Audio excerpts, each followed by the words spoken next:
Daily Broadside in 969. Last night I was scrolling on TikTok and what do my wandering eyes find? First things I see is this girl, pretty well endowed girl, and she's advertising a jelly bra, and she's moving around, showing the support. It has my attention. I'm like, yeah, it looks supportive. I approve. I like, if that was me, I would probably want a jelly bra. And then she says, and she's obviously selling them, and she says, this is for more well-endowed women from cup sizes C to I. And I'm like, damn, I. Good Lord. I didn't know we had an I. I've heard of G. I've heard of H. Pretty sure I've heard of K and J. I didn't know. I just thought we skipped I. I cups. Sounds like Apple titties, iOS titties, but that's got to be a monstrous endeavor to carry those things around. But anyway, but I approve. If you got I cups, that's cool. I just never heard of that. But so there's that. I tell you what, I was looking at a guy, I think it was last night or the night before, and he's on a job site. He's framing a house or whatever, and it's obviously lunchtime, and he's using his dentures as a spoon to eat like potted meat or some crap. And I thought to myself, I was like, you wake up every day in this world and you think to yourself, I've seen it all. And then you realize you've not seen anything. You haven't seen it all because you haven't seen a guy eat with his dentures. It's very, I've seen people take an applesauce cup and fold the little foil lid and use that as, okay, that's cool. But you're using your teeth to eat. It seems like it violates some law of physics. I don't know. But, for those of you that don't wear contacts, that are preparing to start wearing contacts, let me give you a pro tip. They sell little cleaner stuff, that you put on your contacts when they start to get calcified or carbon dated or whatever the hell makes them fuzzy. And you got to clean them up and wash them so you can kind of prolong their life and hope that you don't have to throw them away. Because every time you throw away contacts, even if you're Jeff Bezos, if he wears contacts, every time he throws away a contact, he's like, oh, such a waste of money. They went $6 or whatever they call it. They're pretty expensive for what they are, and all this. And so you get the cleaner and you put the cleaner on there. When I first started wearing them, I was like, I got, some fuzzy eyes. And so I put the cleaner on there and I popped it in my eye. Whew, it's like eyeball gonorrhea, times 100. It burns. And once you get the contact out, it still burns. It takes a while to clear that stuff out of your face. So pro tip, that stuff needs to be diluted at the very least, but more or less you need to wash it, clean it, put it in there, rinse it off real good, saline. Saline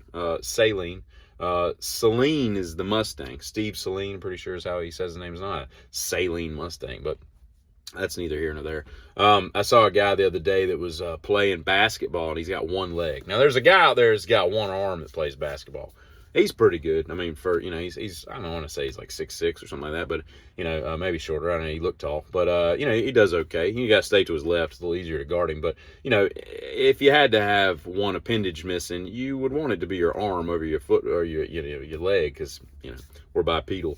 But this dude was playing with one leg. And, for what it was, he had a good jumper, I guess. But somebody in his camp needs to pull him aside because he looked like the Pixar lamp, bouncing around out there. And he's playing with guys that seem to be okay, so he's putting some competition down.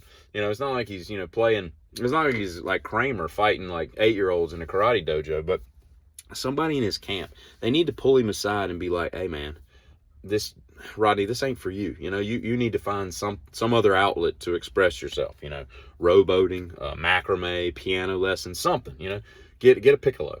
Piccolo doesn't need another foot. You can get anybody. I guarantee you that the best piccolo player, if you asked them, if we cut off one of your legs, you're still gonna be able to blow that piccolo. And they're gonna be like, I don't think you blow. Yeah, I guess you curl your lip, and I guess that's blowing. Yeah, that's blowing. So you're gonna blow the piccolo the same. Blow the piccolo blower. But yeah, so I don't know, man. I just think Rodney needs to move on to something else. And I don't think his name is Rodney, but that's the name that popped into my head. So that's what we're going with. About 8 weeks ago, I got a cough.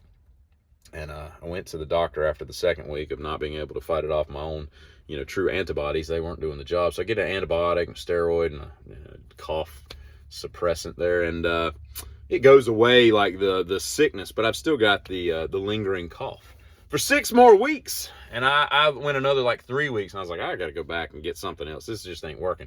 I can't sleep, So just keeping me up at night, and I can't be kept up at night. I need to sleep. And so I go there. They give me another round of antibiotics, and goes away finally and all this. But I got to tell you, I must have eaten my human weight in cough drop paper. You know what I mean? Because when you carry the drops around in your pocket, that stuff just the paper just melds to the drop, you know, and then you're just popping. And I mean, that stuff's got to be edible, right? Like food grade edible, right? I mean, surely. But I mean, it's like fruit stickers. They're edible. I've mentioned that before. You know, you can take an apple and just bite right into the sticker and just eat it with the apple. You won't taste it, and it's completely FDA approved digestible. You know, because if it wasn't, that would be kind of weird. If they had like poison, you know, that wouldn't be good for anybody. But my point is, I mean, it's insane how much, because you can spend like 35 minutes just scraping that stuff off, and by the time you're done, you got all these gouges, your fingernails have got, you know, cherry drop underneath. It's just not, it's not worth it. But so there's that. Y'all have a great day.